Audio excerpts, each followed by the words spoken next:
All right, dozens of families in Kabul, Afghanistan are spending the last days of Ramadan burying their daughters after a gruesome attack outside a school on Saturday. We've just gotten an update that the death toll has risen to at least 85 killed, most of them young girls, and almost 150 others wounded. The Taliban say they're not responsible and have announced a 3-day ceasefire for the Eid holiday. For the families in mourning, there is not much to celebrate. Loved ones gather to bury the dead. Dozens of schoolgirls killed in a blast as they were leaving class on Saturday afternoon in Kabul. An uncle cries out. She was 15 years old and was studying in class 8. She was very intelligent and didn't miss a single day of school. Yesterday, her mother told her not to go to school, but she said, "No, I will go today, but I will not go tomorrow."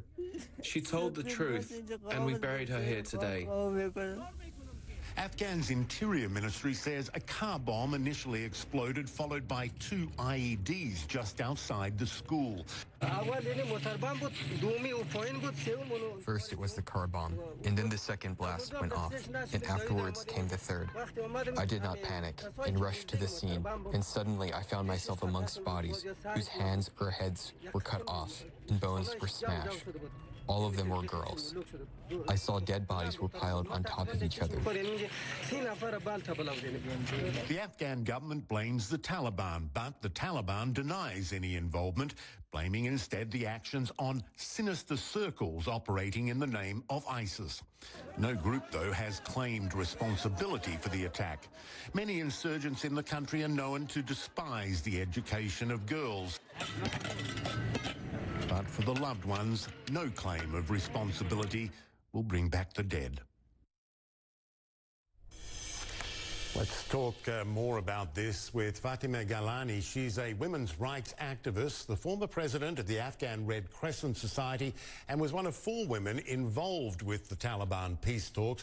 She joins me now from Doha, and thanks so much for doing so. Do you worry that this horrible attack is a pointer in many ways to what could be to come in terms of the advancement of rights and opportunities for Afghan girls and women? It is clearly a message.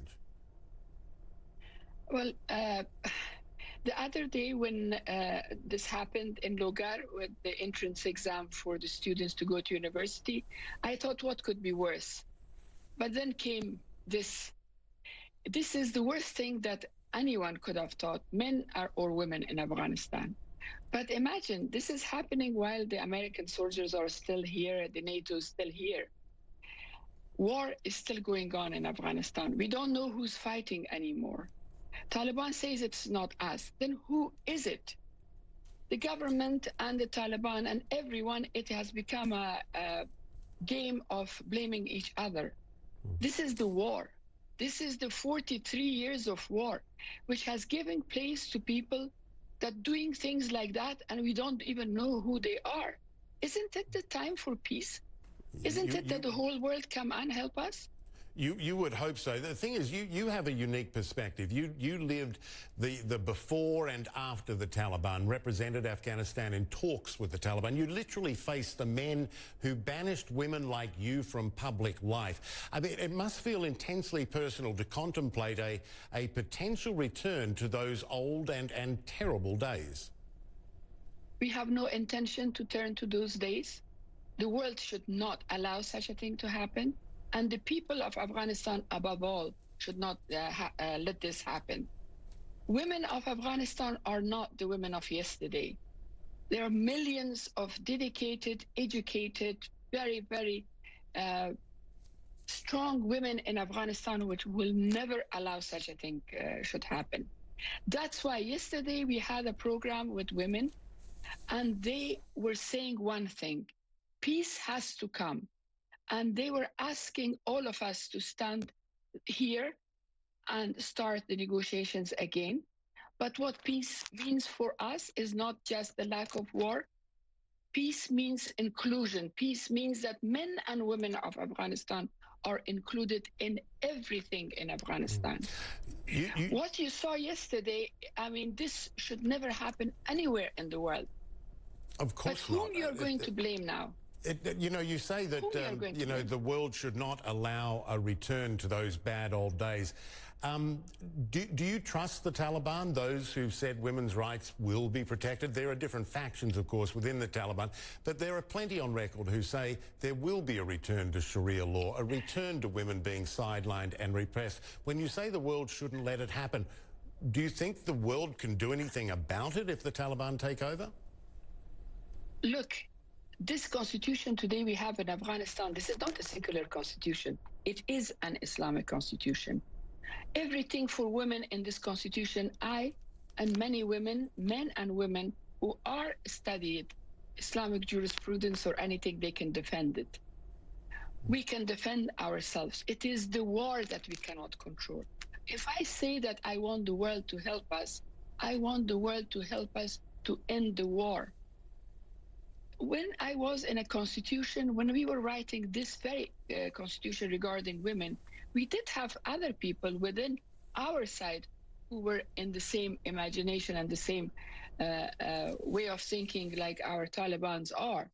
But negotiations and talking and bringing scholars who could explain things helped us. Negotiation will help us, but will negotiation start? Look, we are sitting here for weeks and we want to start that. And I urge Taliban, I urge the world to help us to start peace negotiations soon after Eid, because Afghanistan cannot live like this. We cannot live the way that we saw and we scenes like this again and again, and you can't blame anyone because no one will take the responsibility. Yeah. Who is responsible? Well, exactly. But if this wasn't the Taliban, if it was ISIS, which is entirely possible, when it comes to these sorts of attacks, this is a message. It's a message at a girls' school.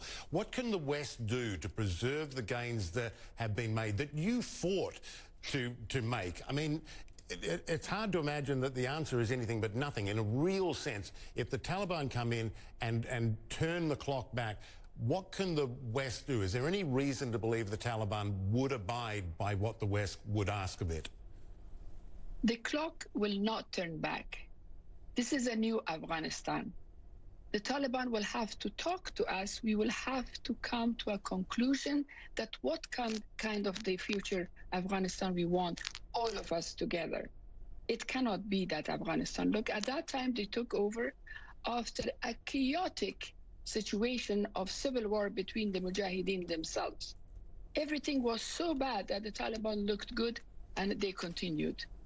Today it's not like that. We have a constitution, we have a country, we have a government, we have everything. It is, yes, corruption, and there are lots of things which is bad, but it is nothing to compare with what it was before. This is a government there we are talking about. It's the systems that we have today. All we need to have is fix those systems together with Taliban. The war has to end. The war, when the war ends, then we will know who is doing what. You said that what the West... Sorry, you yes, said no. What the West what the West can do. Afghanistan still needs help. Afghanistan will have to get help from all of the NATO countries. Strings has to be attached to that, which is women's rights, human rights, and inclusion and the rights of minority. I don't want to differentiate between the right of women and other minorities. We have to live together in harmony. I am from the generation before the wars. I remember how Afghanistan was. I remember how we lived together. All I want is go to that. Don't we deserve that? You do. I was in Kabul in January after the Taliban were kicked out, and I saw the relief and the hope and the promise that people wanted from that. You have done extraordinary work, Fatima Gailani. We've got to leave it there. Keep up the work you are doing. It is vital for the future of Afghanistan. Thank you so much.